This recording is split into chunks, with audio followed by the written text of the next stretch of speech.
Pempengaruh di media sosial yang tumbuh bak cendawan masa kini dijadikan sebagai inspirasi bagi kebanyakan individu, terutama kanak-kanak, remaja mahupun dewasa. Dengan itu, Dewan Bahasa dan Pustaka DBP menggalakkan lebih ramai pempengaruh menggunakan bahasa Melayu yang betul dalam usaha memertabatkan bahasa kebangsaan itu dalam setiap kandungan video mereka. Ahli Lembaga Pengelola DBP Dr. Ahmad Fadlil Muhammad Pakaru Razi berkata, pembabitan pengaruh kini amat penting seiring dengan kemajuan teknologi dan peredaran zaman. Mempromosikan tak semestinya dalam cara yang langsung.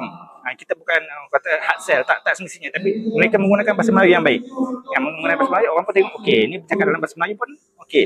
Kan kadang-kadang bahasa Melayu pun contohnya macam lagu cicak kan, naik balik kan. Itu budaya kita kaitan dengan bahasa kita di luar negara pun orang nyanyi lagu cicak kan. Sebab itu kita perlukan kegiatan-kegiatan macam ni. Kita nak menggalakkan mereka, kita nak bawa mereka kembali kan, sebab tu kita libatkan pengaruh. Terutamanya sekarang ni memang zaman pengaruh kan, jadi kita memang nak libatkan pengaruh sebab jadi macam tu sebab kita tak nampak kan, masyarakat tak nampak. Sekarang masyarakat dah tak baca surat khabar, contohnya kan surat khabar yang fizikal, dah kurang tengok TV, televisyen dan sebagainya. Tapi masyarakat buka internet, buka TikTok dan sebagainya. Jadi kita kena tonjolkan benda tu di tempat-tempat tersebut. Masyarakat tak minat mungkin sebab mereka tak nampak. Jadi kita tonjolkan.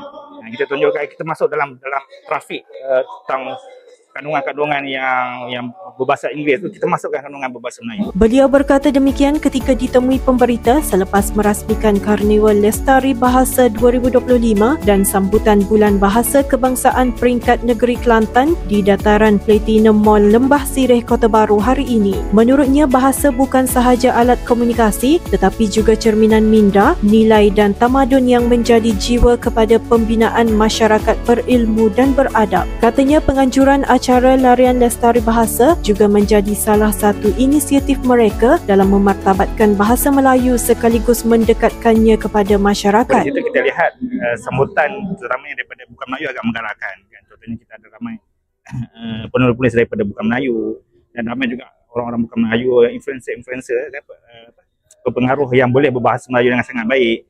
Ada juga pengaruh yang mempromosikan bahasa Melayu kan. Jadi kami rasa ini satu suasana atau keadaan yang positif lah.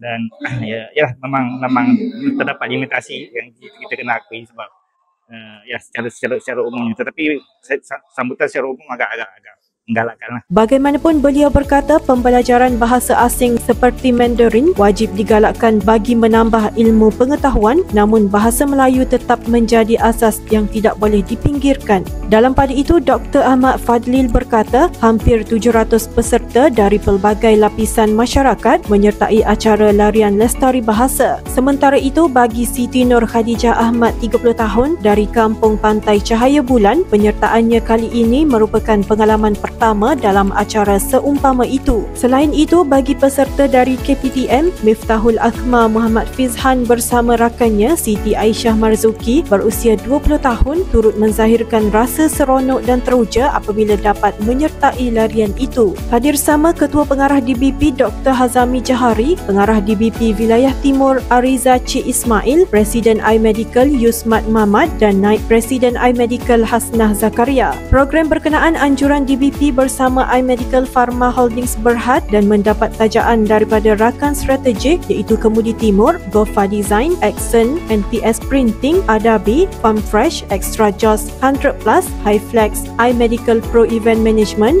Kiarong Rana dan College Politek Mara.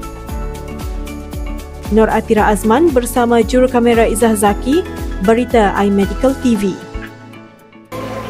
Walau kita jauh terpisah, raung suaramu tersadai di dinding gunung.